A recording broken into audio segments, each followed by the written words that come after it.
Welcome to the Newsmakers Podcast. I'm Billy Hollowell, and this is a show where we go behind the headlines every day to bring you an interview with a pastor, entertainer, politician, or other notable news figure.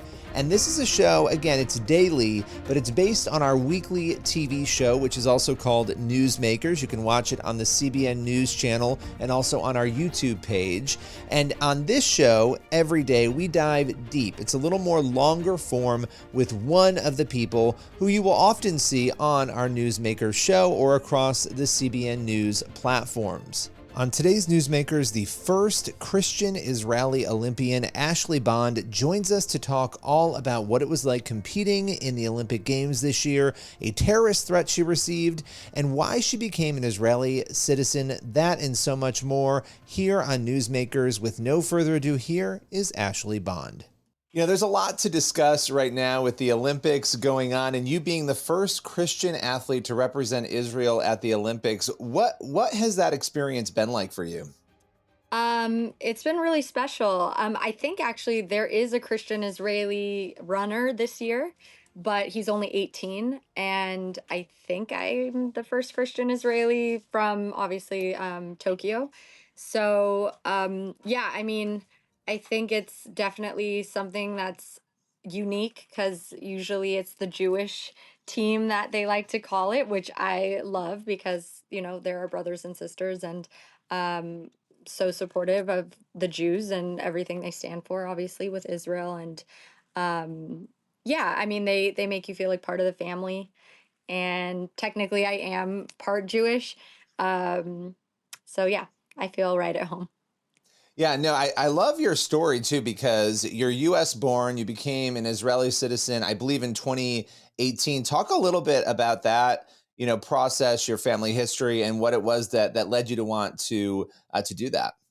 Yeah, so I was 33. I find this very significant because I was 33 when I got my citizenship on my 33rd birthday. Jesus was crucified when he was 33. Um, I have always considered myself an American Israeli or Israeli American, either way. My dad was born in Haifa, and his side of the family, a lot of them live 30 minutes from us in LA. I still have some family that lives in Israel. But that part of my life was always very prominent, and we would go for dinners or Shabbat, hang out with the mishpucha and all the things. So that culture was very ingrained in who I was as a young girl and growing up with that strong Israeli character, which I love. The Israeli people are known for, and I love that about them. Um, so yeah, I think that I just felt this calling with my faith, being a Christian, being that Jesus, that's where he was born and where he died and where he rose again and all of that. And I had done enough for the US team. I felt as though um, I had proven that I could ride for the US team. I wasn't just someone who was doing it just because I couldn't get on a team for the big sport. I did it. Sure. I was proud of myself for the things I accomplished there. But I felt it was time for me to make that change and to help, along with my other teammates, to bring Israel more recognition to the top of the sport and hopefully get others in Israel excited about hopefully getting into the equestrian sport and see if, we can get some Israeli born athletes with us at the next championships and all of the fun things we're doing. Yeah, no, that's incredible. Obviously the Olympics is going on against this backdrop of a really dangerous situation in the Middle East, everything that Israel has faced from October 7th on. What was it like, obviously you're going into another Olympics, but this one being different that you're representing Israel at a very difficult time for the Israeli people and for the Middle East. What was it like knowing that was going on while you were, jumping back into this opportunity with the Olympics? Yeah, it was definitely nerve-wracking to say the least. I pride myself on being a pretty tough person, um, someone who isn't shaken too easily. But when I got that email that was like, singled me out personally, along with 16, I believe 16 other Israeli athletes from a terrorist organization threatening our lives and saying, if you fly over, you drive over.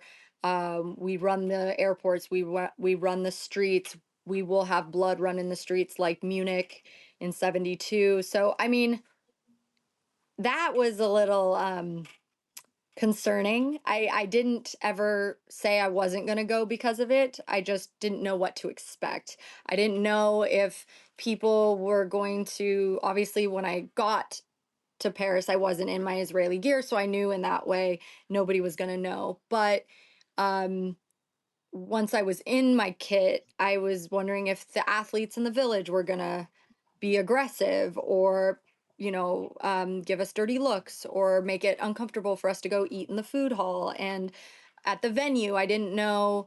I mean, there was thousands upon thousands of people there watching us. I didn't know if we were going to get booed really bad, like the football team did with, the Heil Hitler and all the things that they were saying to them. So it was very just stressful, I would say, leading up to it. Once I got there, I have to say all of that went away. At least for us in the equestrian discipline, we had an outpouring of support and love. I mean, it makes me really emotional because I think I had like put up this wall thinking that, I'm going to stand proud because, Israel is God's country. These are God's people. And that is why I'm representing them as a Christian Israeli. Um, Obviously, governments and all of that, I don't believe in governments. Like people, they, I think they group us as like we're behind everything the government in Israel is doing.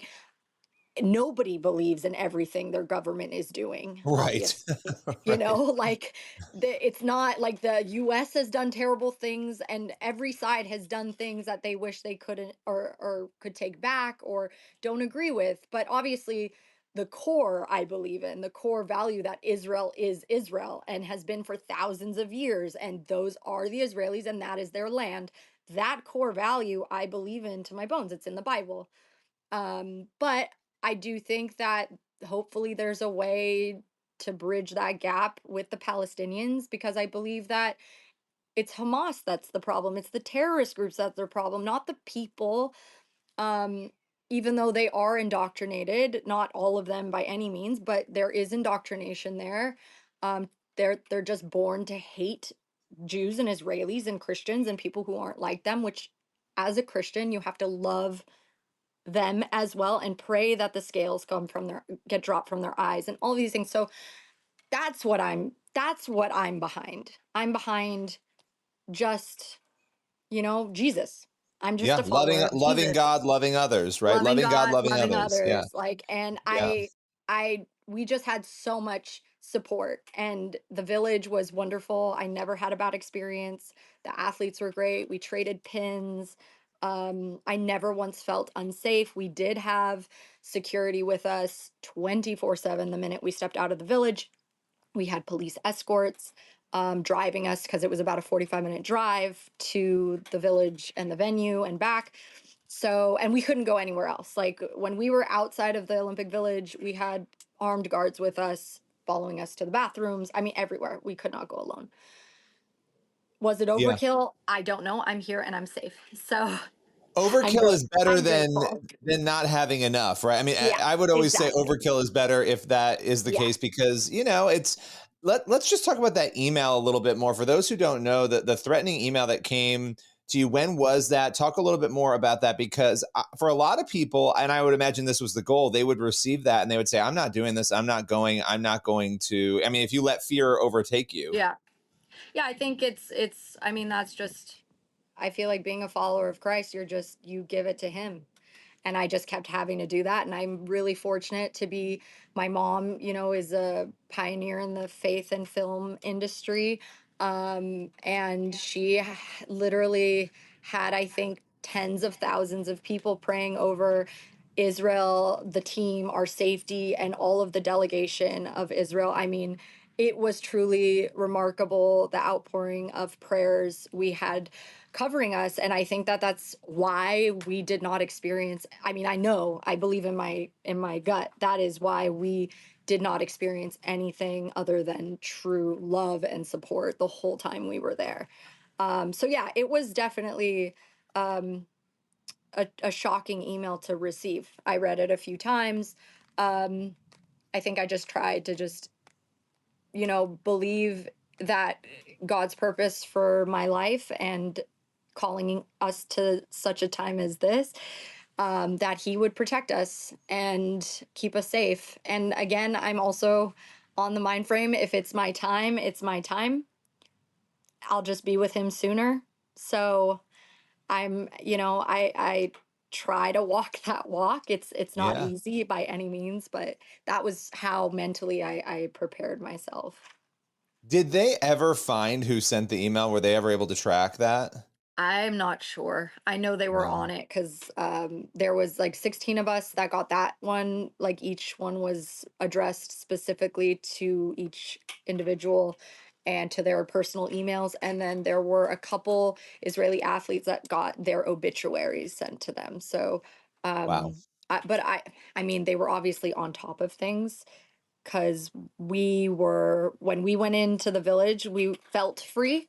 I know that there was probably a lot of agents, like maybe in street clothes, like watching out for us, but our living situation, I mean, we had like, it was like a full on security prison almost. You had a code with a big metal gate. I mean, our whole block that we stayed in the village was all um like enclosed. You couldn't get out. And then you had another door that they had to buzz you in, and then you had to go through facial recognition.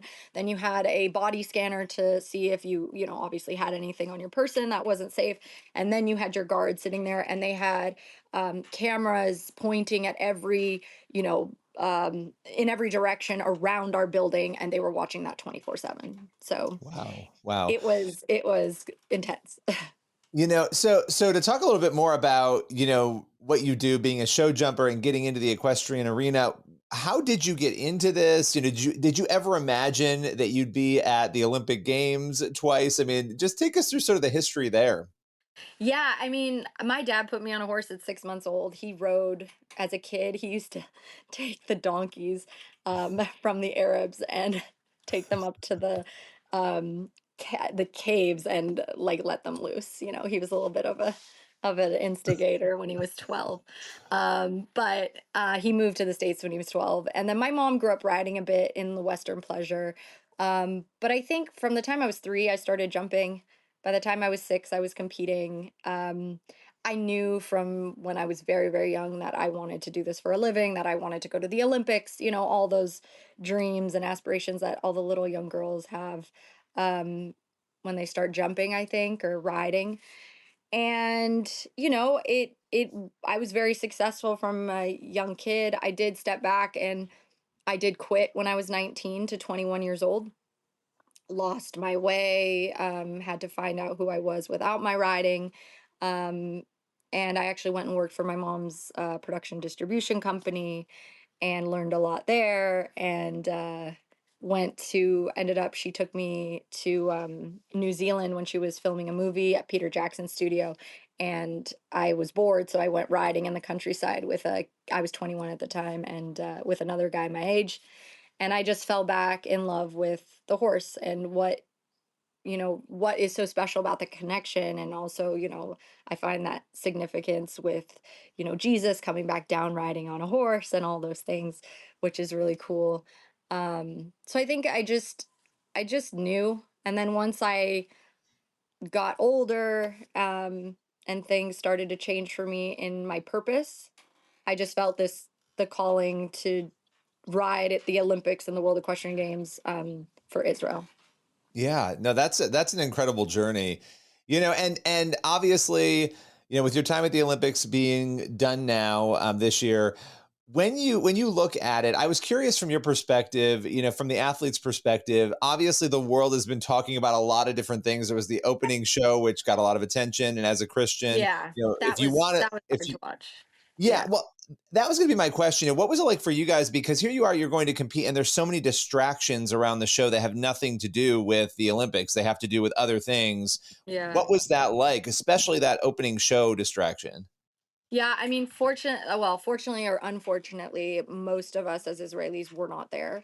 Um, I mean, for me, it's really simple. It's just this world is, it's sinful and it's a fallen world, and you don't have control over the media, and the media is, for the most part, very demonic, and they want to push their agenda. And the devil is trying to get as many souls as he can. So I don't support the opening ceremony and what they did by any means. But I can still be a participant as an Olympic athlete and just, spread the word of the Lord and be that light. And hopefully others see that and then can come to him in that way. Because there was a lot of Christian athletes there. And I mean, Djokovic put his cross out, and they don't want us to just show any religious symbols and stuff like that. And I thought that was really amazing that he did that. There was a lot of runners as well that were praying openly. And so, yeah, I think that on one hand, you saw that in the opening ceremony, and there was outrage, which was great to see the Christians coming together and like fighting for that to not be shown and to be taken down. And the other part is us as Christian athletes to show the world that we are here and we are embodying what they feel is the Christian spirit. And yeah, just hopefully it kind of evens it out a little bit. Yeah, yeah. That I kept thinking, gosh, these athletes who train so hard and work so hard, right? You don't want people to tune out of something because of an opening Yeah. show, right?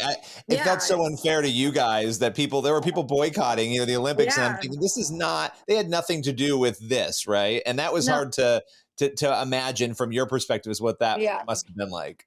Yeah. It was, it's unfortunate, because as much as it angers you as someone who loves Jesus and Jesus shall not be mocked, I mean, he's God. he's Right. gonna he's gonna have his vengeance. I mean, we don't need to do that for him, is Yep. what I fall back on. He'll have the last laugh at the end of the day. Well, I so appreciate you sharing your journey, and what an incredible journey it is, and what an honorable thing to be able to do, being at the Olympics. What a great experience. Appreciate your time today.